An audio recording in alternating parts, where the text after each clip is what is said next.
India गठबंधन में ठीक नहीं है, आजम खान की चिट्ठी साफ बता रही है। आजम खान ने जेल से चिट्ठी लिखी है। उन्होंने इंडिया गठबंधन पे मुसलमानों की अनदेखी का आरोप लगाया है। साथ ही उन्होंने इस बात का जिक्र किया है कि संभल का जैसे मुद्दा उठा, सदन में रामपुर का भी मुद्दा वैसे ही उठनी चाहिए।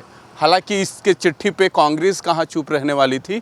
कांग्रेस के प्रवक्ता ने कहा कि ये सवाल आजम खान को अपने नेता समाजवादी पार्टी के चीफ अखिलेश यादव से पूछना चाहिए, आखिर वो कर क्या रहे हैं। कांग्रेस हमेशा सबकी बात करती है, स्पेशली केवल मुसलमानों की बात नहीं करती है, सबकी रहनुमाई की बात करती है। ये उनका व्यक्तिगत बयान है और मुझे लगता है कि सपा के नेता हैं आदरणीय अखिलेश जी को उनसे पूछना चाहिए कि वो ऐसा बयान क्यों दे रहे हैं। रही बात कांग्रेस की, तो हम लगातार हिंदू हो या मुसलमान, हम सब के लिए एक साथ खड़े हैं और अपना काम करते हैं। अभी संभल के पीड़ितों से राहुल जी दिल्ली में उनके आवास पर मिले। जब वो गए थे तो उन्हें जाने नहीं दिया गया, रोका गया, तो उनके पीड़ितों से वो आवास पर मिले और उन्होंने अपनी पूरी मदद की बात की है। बहराइच में जो घटना घटी उस पर हम खड़े हुए, हम वहाँ पर गए, हमारे प्रदेश अध्यक्ष गए वहाँ पर, उनसे मिले। यहाँ तक हम लोगों ने, हम सरकार में नहीं हैं लंबे समय से, लेकिन उसके बाद भी हम लोगों ने पैसा मैनेज करके उन्हें दिया, उनकी सहायता करने की कोशिश की। बांग्लादेश में अगर अल्पसंख्यक हिंदुओं पर कुछ हो रहा है, कोई अत्याचार हो रहा है, तो हमारे सांसद हैं इमरान मसूद साहब, उन्होंने सदन में इस बात को उठाया, नोटिस दिया। तो कांग्रेस के अंदर हम सभी जातियों, सभी धर्मों का बराबर से सम्मान करते हैं और कोशिश करते हैं कि सबकी बात मजबूती से उठाएं।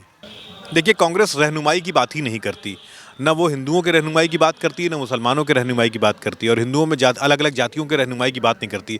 हम भारतीयों की रहनुमाई की बात करते हैं, हम संविधान की बात करते हैं, और संविधान किसी भी भारतीय में भेद नहीं करता। तो हम जातियों और धर्मों के आधार पर रहनुमाई की बात नहीं करते। हम चाहते हैं इस देश का विकास हो, इस देश में सब लोग सुरक्षित रहें, इस देश में सब लोग अच्छे से रहें, सामाजिक न्याय की बात हो, इस देश में संविधान को बचाने की बात हो, जिसने आदमी, औरत, हर जाति, हर धर्म के लोगों को एक समान बराबर का अधिकार दिया। तो कुल मिला के एक दूसरे पर समाजवादी पार्टी और कांग्रेस हमलावर है।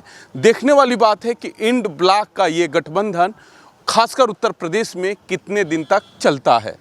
हालांकि अपनी अपनी डफली, अपनी अपनी राग है, सब दलों के अपना अपना आरोप है, अपना अपना पक्ष है, लेकिन कहीं ना कहीं आजम खान की चिट्ठी यह बता रही है कि इंड ब्लॉक में ठीक नहीं चल रहा है।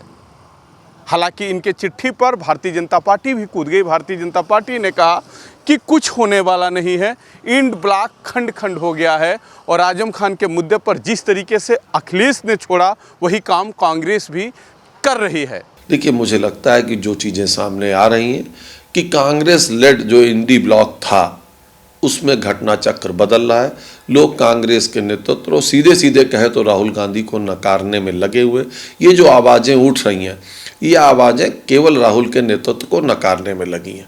जहाँ तक बात आजम खां की बात की है कि लोग, जो भारतीय जनता पार्टी लगातार कहती है कि लोग एक वोट बैंक के सहारे नैया पार करना चाहते हैं, आजम खां उसी की बात कर रहे हैं।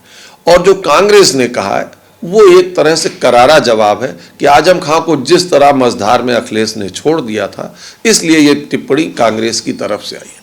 पर भारतीय जनता पार्टी का मानना है इंडिया ब्लॉक का माने खंड, और अब ये खंड खंड होने की तरफ अग्रसर है। चुनाव से पहले भी हमने कहा था कि ये स्वार्थी दलों का गैर स्वार्थी गठबंधन नहीं है, ये स्वार्थी दलों का स्वार्थ से हित साधने का गठबंधन है, और ये चुनाव बाद छिन्न भिन्न हो जाएगा। उसी की दशा की तरफ इंडिया ब्लॉक बढ़ रहा है। सहयोगी शहनवाज खान के साथ रजनीश पांडे, भारत एक्सप्रेस, लखनऊ।